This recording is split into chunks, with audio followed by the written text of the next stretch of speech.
ఏమంటారు? ఎవరు చెప్పినా దాని పేరు జగన్ ప్యాలెసే. ఎవరు చెప్పినా దాని పేరు జగన్ ప్యాలెస్ కానీ పిలుస్తారు ప్రజలు.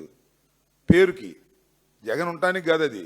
ఇప్పుడు టూరిజం ప్రాజెక్ట్ అన్నారు కదా, అసలు ఏం చేసుకోవాలో అర్థం కావట్లేదు కంటే వాళ్ళకి. ఇందాక మొగిలిపూ సామెతే ఏం చేసుకోవాలో అర్థం కావట్లా. 14 మాసాలు అయింది, ఇంతమంది మంత్రులు ఉన్నారు, ఇప్పుడు కమిటీ వేశారు ముగ్గురితో. వీళ్ళు మాత్రం ఏం తేలుస్తారు? దీనిలో అవినీతి ఉందా అన్యాయం ఉందా నీకు తేలుస్తారు, అసలు తేలుతారు. ఏంటంట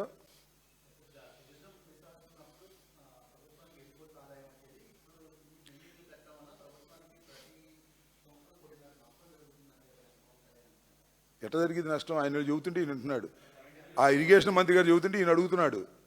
ఆయన కరెంటు బిల్లు ఎంత అంటే ఇప్పటికి పెండింగ్ లక్ష కోటి రూపాయలు, ఇప్పటికి పెండింగ్ కోటి రూపాయలు అంటున్నాడు. ఎన్ని ఊరిని పిచ్చి లెక్కలు చెప్తున్నారు. ఇప్పుడు మరి అమరావతికి వెళ్తే ఏం చేయాలి? మరి అమరావతిలో ఎన్ని పంటలు పోయినాయి? 53,000 ఎకరాలు తీసుకున్నాడు, మన 43 ఎకరాలు తీసుకుంటున్నాడు. ఈ 43, 53 ఎంత అయింది? 1,00,000 ఎకరాలు అయింది. కానీ 1,00,000 ఎకరాలు మరి పంటలు ఏమైనాయి ఈ 10 సంవత్సరాల్లో? దాని లెక్క ఏమను ఉని లెక్కలేసుకుని ఏ గాడికి జగన్మోహన్ రెడ్డి గారి మీద బురద చల్దామని తప్ప అద్భుతమైన బిల్డింగ్ కట్టాను రోజు వెళ్ళి చూసి వస్తున్నారు.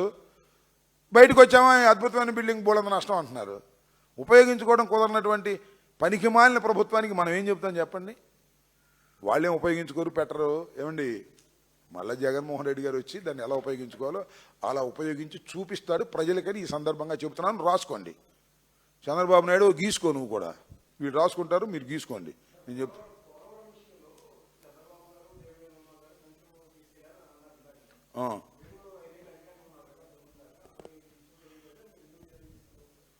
చర్యలు తీసుకోవడం ఏంటండి? నాకు అర్థం కాలేదు. ఇప్పుడు సంచులు తీసి డబ్బులు తీసుకెళ్ళి చర్యలు తీసుకుంటారు. మేము కూడా సిట్లు వేసి లోపలేంచాలి. ఇక నేను ఒక ఆరోపణ చేస్తున్నాను, ఇవాళ కూడా చేస్తున్నాను, ఇప్పుడు కూడా అదే స్టాండ్ అయి ఉన్నాను.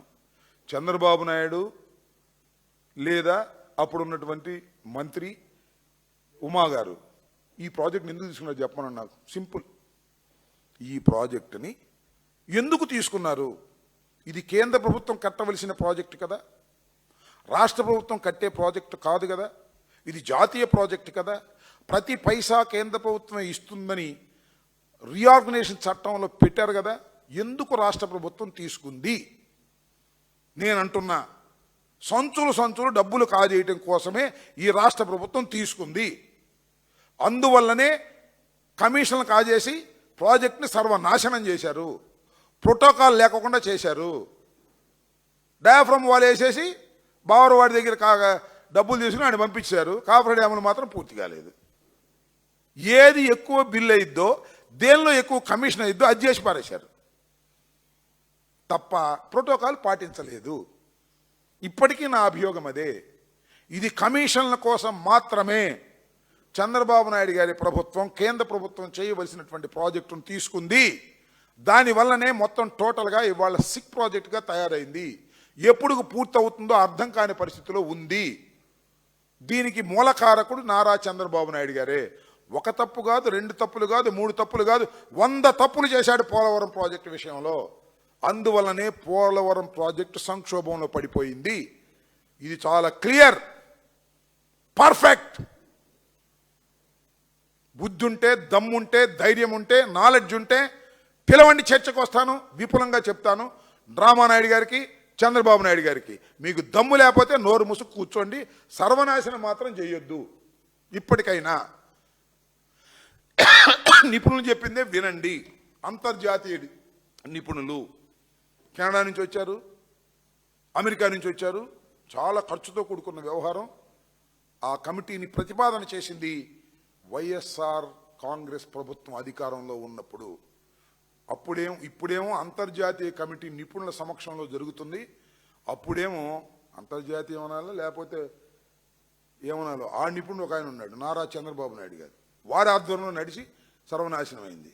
వీళ్ళేమో అంతర్జాతీయ నిపుణులు. ఆయన 2-3 గ్లోబులకు సంబంధించిన నిపుణుడు. ఆయన మాటల్లో ఆయన ఆధ్వర్యంలో జరిగింది.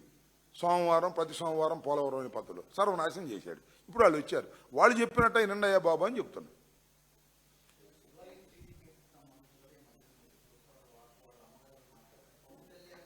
సుగాలి ప్రీతి మాట్లాడాలంటే నాకు చాలా బాధేస్తుంది. ఎందుకంటే సరే, సుగాలి ప్రీతి వాళ్ళ అమ్మాయి అతి దారుణంగా హత్య గావించబడిందని, దాని మీద సిబిఐ ఎంక్వైరీ వెయ్యాలని, దోషులందరినీ శిక్షించాలని, శిక్షించేంతవరకు వదిలిపెట్టనని, మా ప్రభుత్వం అధికారంలోకి వస్తే మొట్టమొదటిగా టేకప్ చేసే కేసు సుగాలి ప్రీతిదేనని మాట్లాడినటువంటి వ్యక్తి ఎవరు? Question mark. సమాధానం మీ అందరికీ తెలుసు. ప్రస్తుత డిప్యూటీ చీఫ్ మినిస్టర్ గారు, అప్పుడు జనసేన అధిపతి పవన్ కళ్యాణ్ గారు. ఆయన అనంతపూర్ వెళ్ళి, అనంతపూరేగా కర్నూలు, క్షమించాలి, కర్నూలు వెళ్ళి కర్నూలులో పెద్ద పబ్లిక్ మీటింగ్ పెట్టి చెప్పాడు, జగన్మోహన్ రెడ్డి గారిని దూషించాడు, దీని మీద న్యాయం జరగాలని చాలా గట్టిగా ఊగిపోతూ మాట్లాడాడు. ప్రభుత్వం అధికారంలోకి వచ్చింది, సిబిఐ ఎంక్వైరీ, సాక్షుల్ని తారుమారు చేశారంట, సాక్ష్యాధారాలు కొనేశారంట. దాని మీద కూడా ఎంక్వైరీ? మీ దుంపదగ్గర ఇప్పుడో మా ప్రభుత్వంలో ఉన్నటువంటి కేసు జరిగిన నేరాల మీద ఇప్పుడు కేసులు పెట్టి లోపలేస్తున్నారు కదా ఈ కూటమి ప్రభుత్వం. సుగాలి ప్రీతి వ్యవహారంలో ఆ మాత్రం సాహసం చేయలేదా? కేంద్ర ప్రభుత్వం మీ చేతిలో ఉంది కదా, సిబిఐ ఎంక్వైరీ వేయండి, దోషులు శిక్షించే విధంగా చేయండి అంటే, నా గొప్పతనం వల్లే జగన్మోహన్ రెడ్డి గారు 5 ఎకరాలు ఇచ్చాడు, నా గొప్పతనం వల్లే 5 సెంట్లు ఇచ్చాడు, నా గొప్పతనం వల్లే ఉద్యోగాలు ఇచ్చాడని నువ్వు చెప్పుకుంటావు. నాకు అర్థం కాలే. జగన్మోహన్ రెడ్డి గారు ఇచ్చాడు. ఇలాంటి వాళ్ళకే కాదు, చాలామందికి జగన్మోహన్ రెడ్డి గారు ఇలాంటి ఇబ్బందులు ఉన్న వాళ్ళకి చాలా సహాయం. నా వల్ల ఎస్సీ ఎస్టీ కేసు కూడా రిజిస్టర్ చేశారు. ఈ నేమనాలి నేను.